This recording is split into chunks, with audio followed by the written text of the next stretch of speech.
Churchanpur Mandop Laikai Mui Ama Makhongna Nongmaina Kaplamle. United Nations Human Rights Council USA Yauraroi Haina Lauthokre. World Cookie Jo Intellectual Council na Cookie Sing Ring Road Palal Ccpur None Cycle Litam Technopal Power Black Topping to Winaba Center the Memorandum Pisin Cray. Kanglay papun mo kolag update gilako charke and berena luchingba BJP lengak manung da chawna nampak tanare Home Minister na korak padagi CM amadi Speaker Delhi da paisin kray tuning thogi post gilako charke Indo la namang taalaba Myanmar gi nupi angang Indo Myanmar border da yon bagi thaba amakan na chatharagli chahi fadiba baby boy oiragadi mamal lupa 3 daina 3.5 lakh fawo da yoli nupi macha oiragana na lupa lakh 2.5 fawo da yoli angang chahi amadagi Taragani Toy de Natarahumdoi Fawbagi price range lupa lakh anini. Lesabi machaso lupa lakh ama dagina ani de yoli. Hauji fawba phaba punbagi report laitri pesana loina yai. Macha pokcha daba kuki mi jo sing na angang sing asilay duna yukna kiba phana yamna yaukre. Drug carbar tawba sing na lay kiba oiragana drug business ta seasonary aduga khara amana. Atopa state sing da mathang yon na punakre. Kuki couple sing da macha pok tabagi case yam khalaglay. Masi makoigi chaksa yuthak lifestyle amadi lesaringai toina abortion tawkhibadagi thokpani chahi kunmathoi khakta ngairibi kuki lesabi sing kangpupi amadi cycle PIC da manga tarugrak suba abortion tawbalai abortion case si kuki lesabi chahi taraga taruk tegina taraga taret suba sing na khwaidagi wangna tawi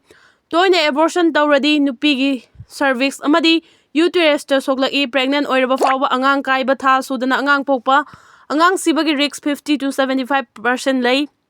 Maramaduna ni angang layraga yokpa yauroliba si drug business tawba singnadi angang macha sing asi drug pubada seasonai angang gi hagida drug hapaga pui angang na bagi medical prescription ama yaukhragadi security singna check tawbagi chance nemi nupi macha singna thagi per lakpa saraga makhoi gi sanitary stay free carefree singda drug yomlaga pui Hauzik fawba angangi hagi sanitary stay free carefree da puba drug fabagi record latri Indo Myanmar border amadi kuki taba mafam da thokpa serious crime GOI amadi state government ude mamit tangli Editorial kalamo kala pawdig lakwa jerke Politician singi chin kangjay da miyam bo apang batahan ganu state asida matam gi tholakpa issue singi matang da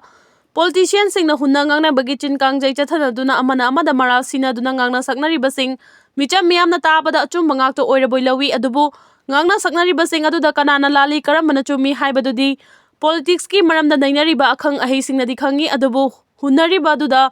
nangna chumi mahangna lali haina chin kangdana kumai yengbagum yengduna leibasing leitabana the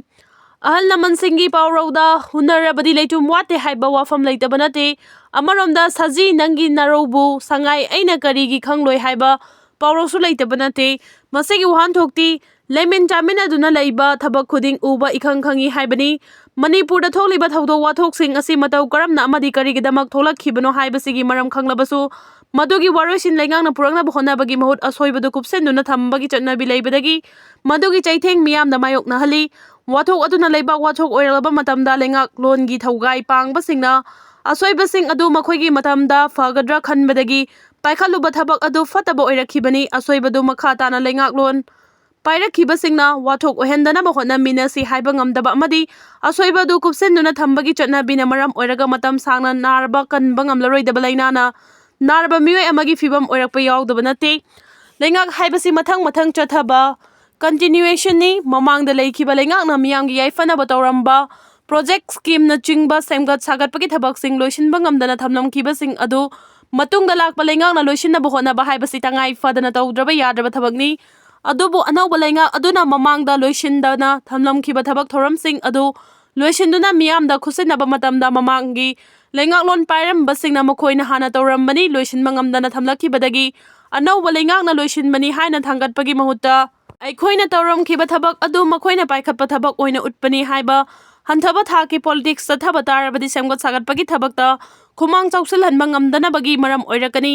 Hauzik tholiba mitei amasung kuki anigi marakta tholiba irang asigi haurakfam nainarakpa matamda mamangda center amasung state congress na lengaklon pairingai matamda Indo Myanmar border ngamkhai lana Manipur da changsilakiba illegal immigrant migrant chin kuki jogi khulai paiba lalhoba singa nongmai sungkap kapnadana suspension of operation su sign tawnaduna thamlakiba militant sing asisu factor amani haibasi aranba oigadra Amaramda hauzik leiriba lengang na illegal migrants sing khandoknaba inner line permit system chatnahanba amadi NRC चटनाहन्नबा थबक लौखलकपा drug लालुनबा थिंगनबा war on drugs की लांजंग चथाबा पोपी थाबा थिंगबा उमंग Coke थोकपा अमदी